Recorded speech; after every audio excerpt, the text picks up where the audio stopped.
2 აპრილი აუტიზმის შესახებ ინფორმაციის გავრცელების მსოფლიო დღეა თარიღთან დაკავშირებით ფონდ ღია საზოგადოებას საქართველოს მხარდაჭერით შოთა რუსთაველის სახელმწიფო უნივერსიტეტში შეხვედრა გაიმართა, რომელსაც სტუდენტები და პროფესორ-მასწავლებლები ესწრებოდნენ.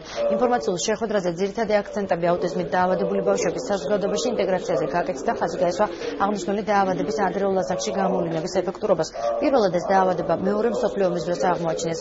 იგი პროფესორმა კანერმა დააფიქსირა, ასეთ ბავშვებს პრობლემები აქვს მეტყველებაში, ქცევაში, უჭერთ ურთიერთობა თანატოლებთან. საქართველოში 2007-2009 წლებში ჩატარებული კვლევებით დადგინდა, რომ 110 ბავშვიდან ერთს აუტიზმი აქვს. აუტიზმის მსოფლიო დღე წელს მეორედ აღინიშნება.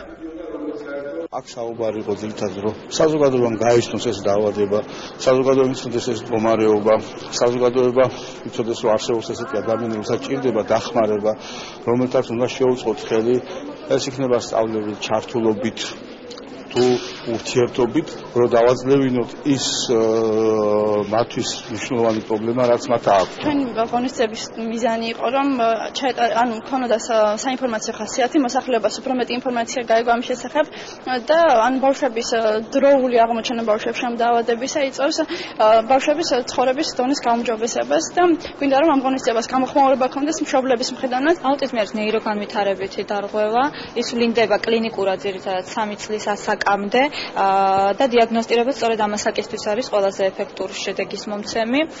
სწორედ ამიტომ არის დღევანდელი დღე მნიშვნელოვანი, იმისათვის რომ საზოგადოება იყოს ინფორმირებული საზოგადოების შემთხვევაში უფრო დროულად იქნება დიაგნოსტირებული აუტიზმი.